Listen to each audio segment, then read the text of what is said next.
Zes, Wala kang pasok? naglilive ako para tulungan ka. Nag-abala ka pa. Sabi ko naman sa'yo, di ba maglilive ako para tulungan ka? Mabuti na lang at ikaw ang nag-organize nitong project na to. Kasi hindi ko na may tutuloy yung isaw ko with adobo sauce eh. Hindi naman ako yun eh. Ate naman, okay naman din ho yung idea ni Laika. Naku, Princess, huwag na tayong magplastikan. Ang tsaka ng idea niya, masyadong ambisyosa. Oo nga. Para siya rin naman. Oo, ano naman ngayon, ate ko ambisyosa. Okay nga yun, ibig sabihin gusto niya maganda lang tong lahat ng to. Tsaka ayos yun na mataas yung pangarap mo.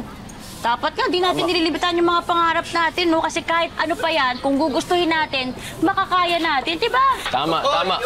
Oo, di ba? Tama naman, pahiya kayo ngayon, no? Tama talaga si Princess, pero dapat dahan-dahan lang para hindi madapa. Oh, kuya, angat niyo pa yan ko, ibanat niyo pa para, yan. Yan. No. Oh, ano, Princess? May kailangan ka pa ba? Parang sabi nila kanina nung kulang pa ng pintura, tapos padagdag na lang din ho ng paintbrush nung... Oh, sige, sige. Bili! Kapat, may ano pa tayo doon, may budget pa tayo doon. Oh, sinong bibili? Ako na! Ako na! Ako na. Di ba may tour ka pa para sa docu mo? Eh, dito ako dinala ni Princess. Ito na yung tour ko. Ako na, para makatulong din ako. Ako na. Hindi ka taga rito, di ba? Eh, technically, taga rito ako. Dahil umupa ako. Hilaw po ang pagiging taga-singusing mo, di tulad ko. Sandali nga. Bakit kayo nagtatalo dalawa? Para walang problema, dalawa kayong bumili. Tama! Para marami kayong mabili. O, ano pang inintay niyo? Alis na. Oh, ito.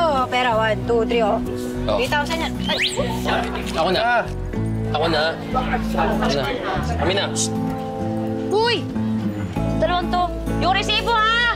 Oh! Baka itakas niyan. Oo, sigurado yan.